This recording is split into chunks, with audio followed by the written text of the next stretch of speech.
Let's do some more examples of expanding brackets just to get a bit of practice in. 3 brackets x plus 4. Okay, remember everything outside the bracket times each term inside the bracket. So 3 times x, 3x, 3 times positive 4 is positive 12. So far, so good. What about minus 2 x minus 5?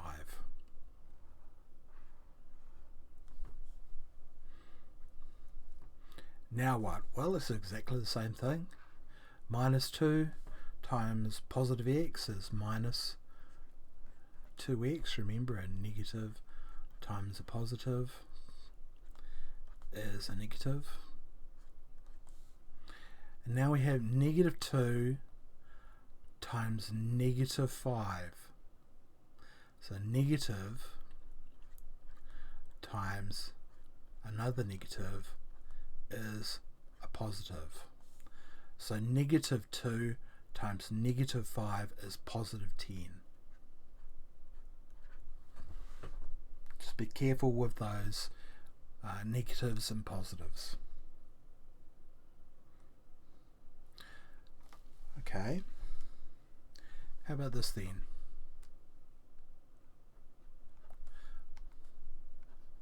Five minus 2 x plus 3. Remember your bed mass. Okay. Can we simplify everything that's in those brackets? No, we can't. X and the 3 are not like terms. Now we want to multiply everything which is outside the brackets times inside the brackets. Everything outside the brackets? No. Only this minus 2, remember. If there isn't a gap between, think of it as a little time sign in between them there.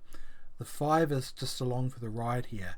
Now it's a negative 2. We could do positive 2 and then take the 2 away. I'm not going to in this case. I'm just going to leave it as it is, as a negative 2. 5. So negative 2 times x is negative 2x. First line done. Negative 2 times positive 3 is negative 6. Now can we collect up like terms? Well, we can here because 2 of these terms are constant terms. So 5 minus 6 is negative 1. Negative 2x.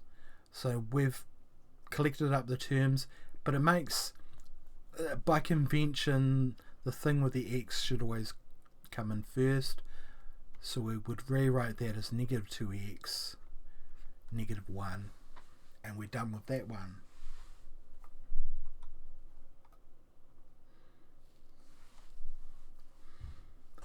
Okay, how about this one?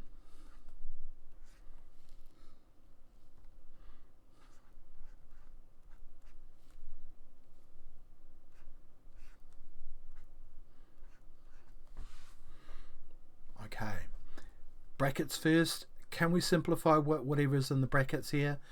No, we can't. X and 1 they're not like terms.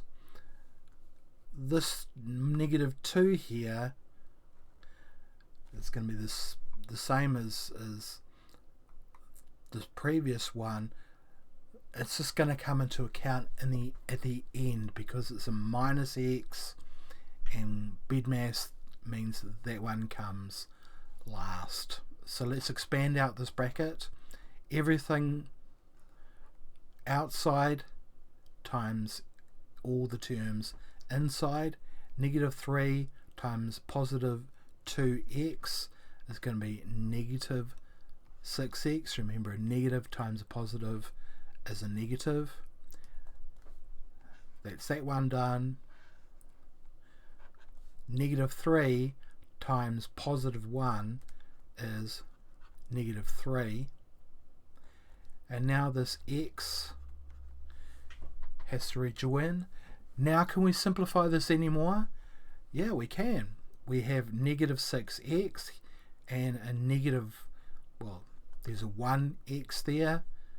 So that's going to be equal to negative 7x, negative 3.